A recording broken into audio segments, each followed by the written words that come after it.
Student to cricket revision में आपका स्वागत है। और आज जो है एक्सरसाइज नंबर 1.2 है। 1.2 एक्सरसाइज में हम इसको डिटेल में 1.2 one by one complete NCERT का जो सीरीज है 9th क्लास का वो लेकर के चल रहे हैं। ठीक है, अगर आपने हमारी इससे पहले वाली वीडियो जिसमें 1.1 को हमने सॉल्व किया है वो आप देख सकते हो, और वो आपके लिए बहुत हेल्पफुल होने वाली है इस चैप्टर के एक्सरसाइज बेस्ड क्वेश्चंस करने के लिए। ठीक है, तो चलिए किसी भी टाइम को वेस्ट करे बिना स्टार्ट करते हैं आज का जो 1.2 का जो पूरा एक्सरसाइज का सॉल्यूशन है।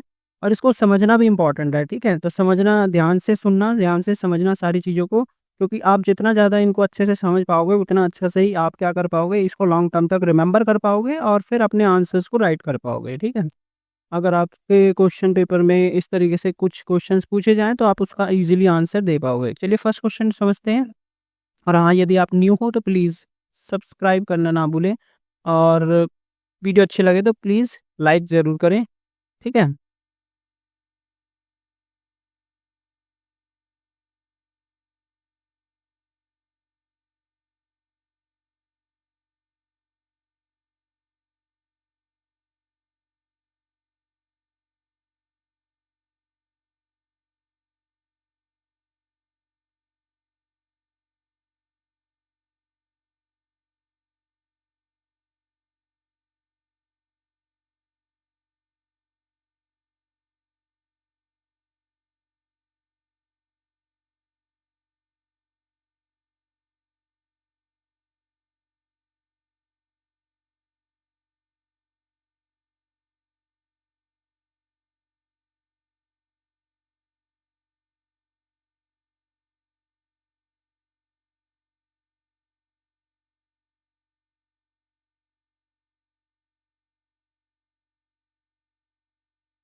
एम आपका पॉजिटिव इंटीजर भी हो सकता है। ठीक है, एम आपका और क्या हो सकता है, फ्रैक्शन भी हो सकता है। फ्रैक्शन भी हो सकता है ना, तो ये सारी चीज़ कैरी कर सकता है एम, और उसको भी हम नंबर लाइन पे शो कर सकते हैं। जैसे एम के लिए मैं एग्जांपल ले लेता हूँ। एम लेट, एम जो है ना, एम हो जाता है आपका 5 अपॉन, अगर एम एम को हम 5.2 ले तो ये आपका जो होगा ये क्या हो जाएगा, रूट एम जो होगा वो किसके इक्वल होगा आपका 5.2 के, जहाँ की 5/2 जो है वो आपका 5.2 जो है वो आपका नेचुरल नंबर नहीं है, इज नॉट नेचुरल नंबर। ठीक है, वो एक नेचुरल नंबर नहीं है। क्लियर हुआ? तो ये सेकंड स्टेटमेंट जो होगी आपकी फॉल्स होगी। नेक्स्ट है third question, every real number is irrational number. तो ये स्टेटमेंट भी क्या होगी, फॉल्स। देखो सभी इरेशनल नंबर होते हैं ना वो रियल नंबर होते हैं, but all real numbers are not irrational number, क्योंकि real number is the combination of rational and irrational. ठीक है, तो थर्ड वाले में अगर रीजन लिखोगे तो क्या लिखोगे आप, rational number, sorry, real number जो होता है वो क्या होता है, rational plus irrational, rational plus irrational होता है। बट हमसे बोला क्या है कि सभी, every real number, every real number मतलब ये सभी जितने भी रियल नंबर है वो क्या है, इरेशनल नंबर। तो ये हो जाएगा गलत। ये हो सकता है कि every real irrational number is real number. ठीक है, जो आपका फर्स्ट स्टेटमेंट था। क्लियर हुआ? तो ये आपको समझ में आ गया आपका क्वेश्चन नंबर फर्स्ट डिटेल में। नेक्स्ट क्वेश्चन है, are the square root of all positive integer is rational. देखो ये बहुत महत्वपूर्ण क्वेश्चन है, आपको समझना है। Are the square root of all positive integers. तो सबसे पहला जो है सॉल्यूशन में, you should be know about what is positive integers. तो पॉजिटिव इंटीजर्स क्या होते हैं? पॉजिटिव इंटीजर्स की अगर अब बात करें हम, तो आपके यहाँ पे +1, +2, +3 यानी जो भी नंबर पॉजिटिव में होते हैं उनको हम पॉजिटिव इंटीजर इरेशनल नंबर्स कहते हैं। ठीक है, आपसे बोला क्या, are square roots of all positive integers are irrational. तो यहाँ पे जो ये स्टेटमेंट है ये हो जाएगी नो। रीजन, क्योंकि आपके पॉजिटिव इंटीजर्स के अंदर, क्योंकि आपके पॉजिटिव इंटीजर्स के अंदर जो नंबर है वो 4, ठीक है, 9, 4, 9, 16, 25, ठीक है, और 36 यानी परफेक्ट स्क्वायर वाले नंबर भी आते हैं। तो अगर मैं √4 का √9 करूँ, √16 करूँ, √25 करूँ, √36 करूँ, तो ये सभी आपके क्या होंगे, रेशनल नंबर। तो ये सभी क्या होंगे आपके, रेशनल नंबर, ना कि इरेशनल नंबर। तो आप इसमें क्या लिख सकते हो, नो। और जब आप अगर आप अपना आंसर लिखना चाहो तो कैसे लिखोगे, are the square roots of all positive integer irrational, तो इसमें लिखोगे नो। और उसके लिए पॉजिटिव इंटीजर एग्जाम्पल के तौर पे, example positive integer like 4, 9, 16, 25 are in positive integers and square roots of these number is irrational. Clear है? ये बेसिकली इजी सा क्वेश्चन था। और उसके बाद है give an example of square roots of natural of a number that is irrational. तो यही सारे एग्जांपल। क्लियर हुआ? Question number 2 complete. Question number 3, show that, आपको शो करना है how √5 can be represented on number line. तो √5 को कैसे नंबर लाइन पे रिप्रेजेंट करते हैं। ठीक है, इसके लिए मैं आपको 2 मेथड सिखा रहा हूँ, वो 2 मेथड अपना ध्यान रखना। सबसे पहला है, आपको इसमें पाइथागोरस ट्रिपलेट्स के बारे में पता होना चाहिए। पाइथागोरस, ठीक है, पाइथागोरस ट्रिपलेट की पता हो तो पाइथागोरस थ्योरम तो पता होनी चाहिए। जिसके पाइथागोरस थ्योरम क्या जाती है, एक्स का स्क्वायर इक्वल टू बी का स्क्वायर प्लस बी का स्क्वायर। ठीक है, अब एच, पी और बी हाइपोटेनियस और परपेंडिकुलर और बेस। ठीक है, चलिए हाइपोटेनियस, परपेंडिकुलर और बेस इसको समझते हैं। ये आपका ट्राइंगल है। ठीक है, ये आपका ट्राइंगल है, कौन सा, राइट एंगल ट्राइंगल, और इसमें ये क्या है, परपेंडिकुलर, ये है बेस और ये है हाइपोटेनियस। ठीक है, अब हमें √5 को रिप्रेजेंट करना है नंबर लाइन पे। तो कैसे रिप्रेजेंट करेंगे, अगर मैं इसको 1 और इसको 1 कर दूँ तो ये क्या आ जाएगा, √2 आ जाएगा। ठीक है, तो इसी को यूज करते हुए हमें करना है, सबसे पहले आपको एक लाइन देनी है। ठीक है, जिसकी लेंथ कितनी होगी, 1 यूनिट। कितनी होगी, 1 यूनिट। इस पर परपेंडिकुलर ड्रॉ करना है 1 यूनिट का। ठीक है, ड्रॉ कर लिया। सुनिए इसको दोबारा से एक बार बनाते हैं, क्योंकि थोड़ा सा स्पेस कम पड़ जाएगा। यहाँ पर इसको नीचे से बनाते हैं। ठीक है, ये आपने दिया इतना, थोड़ी सी ड्राइंग गलत बन रही है, 0, 1 और ये 1 यूनिट। ठीक है, यहाँ पे ये 1 यूनिट है। अब आप इसको ज्वाइन करोगे तो ये आपका आएगा रूट। ठीक है, फिर आपको क्या करना है, इसी के ऊपर एक और परपेंडिकुलर ड्रॉ करना है जो कि 1 यूनिट का होगा। क्या होगा, 1 यूनिट का। जब आप इसको ज्वाइन करोगे तो ये आपका आएगा √3। इसके बाद फिर आप इस पे एक परपेंडिकुलर ड्रॉ करोगे और इसको ज्वाइन करोगे, फिर आपका आएगा √4 और ये 1 यूनिट। क्लियर है?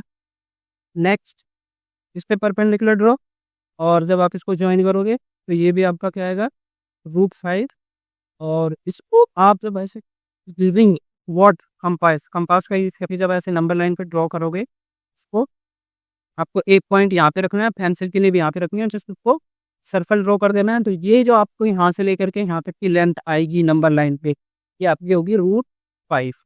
ठीक है, ये होगी आपकी √5 और इसको हम √5 एक सेपरेट वीडियो भी बना देंगे इसमें। √5, √2, √3, √4, √5, √6 इस तरीके के नंबर्स को कैसे नंबर लाइन पर शो करते हैं। ठीक है, उसके लिए आपको एक सेपरेट वीडियो दे देंगे। ठीक है, चलिए नेक्स्ट है क्वेश्चन नंबर 4। क्वेश्चन नंबर 4 क्या कहता है, क्लासरूम एक्टिविटी। ये आपको क्लासरूम एक्टिविटी बेस है, तो आपको ये बेसिकली मैं समझा देता हूँ आपको क्या करना है और ये बेसिकली आप ड्राइंग वगैरह में बना सकते हो। ठीक है, तो take a large sheet of paper, आपको एक पेपर भी शीट लेनी है, कंस्ट्रक्ट करना है, एक कंस्ट्रक्ट स्क्वायर रूट स्पायरल, आपको स्क्वायर रूट स्पायरल कंस्ट्रक्ट करना है इन द फॉलोइंग फैशन। इस फैशन में आपको कौन सा करना है और इसके लिए स्टार्ट कीजिए, start with the point A. तो आपको एक शीट पे पॉइंट ओ लेना है, उस पर एक यूनिट लेंथ लेनी है P1 तक और उस पर एक परपेंडिकुलर ड्रॉ करना है P2 तक 1 यूनिट का। यहाँ से आप इसको ज्वाइन करोगे तो √2 आ जाएगा। फिर उस पर दोबारा से परपेंडिकुलर ड्रॉ करना है पॉइंट P3 तक और इसको ज्वाइन करोगे पॉइंट से, तो ये आपका √3 आ जाएगा। इन सेम पे आपको √2, √3, √4 के बाद √5, √6, √7, √8 एंड सो ऑन, इस तरीके से बनाना है। ठीक है, in this manner you will be have created a points P2, P3, Pn and join them to create a beautiful spiral difference. ठीक है, तो इस तरीके से आपका ये जो चीज़ है स्पायरल बन जाएगा। कंस्ट्रक्टिंग एक्टिविटी है जिसमें कि आपको ये चीज़ें समझ में आएंगी कि √2, √3, √4, √5, √6, √7, √8 इन सबको जैसे नंबर लाइन पे कैसे शो करेंगे। देखो नंबर लाइन का शो करना सिंपल सा, इस पे ये यहाँ यहीं से एक आप क्या करो सीधा नंबर लाइन बनाओ और यहाँ पे जब आप वो रखोगे कंपास, ठीक है, आप अपना ऐसे यहाँ से रखोगे तो उसको जैसे उस पे मार्क करोगे पूरा सर्कल बनाओगे। ठीक है, तो ये आपका आ जाएगा क्या √2, यहाँ से लेकर के यहाँ तक की लाइन √2। सेम यहाँ पे आप ऐसा ज्वाइन करोगे तो ये आगे √3 आएगी। फिर आगे जो आप मान लीजिए यहाँ पे √4 है, तो इसको जब ऐसे ज्वाइन करोगे तो ये आपका आ जाएगा क्या √4। ठीक है, तो ये था रिसेंटली क्वेश्चन नंबर 4 और ये 1.2 जो है आपकी होगी कंप्लीट। ठीक है, कंप्लीट। यदि आपको इसमें कोई भी डाउट है, इसमें कोई भी क्वेश्चन नहीं समझ में आया तो आप इस वीडियो को एक बार और देखिए जिससे कि आपको है ना ये चीज़ें पूरे अच्छे से समझ में आए। ठीक है, तो चलिए स्टार्ट कर, अब जो है आपका ये समाप्त करते हैं और आप हमारे साथ बने रहिए। हम कंप्लीट सीरीज जो है आपकी NCERT 9th की जो कंप्लीट सॉल्यूशन NCERT है उसको कवर अप करेंगे, हर एक एक्सरसाइज को हर एक क्वेश्चन को कवर करेंगे।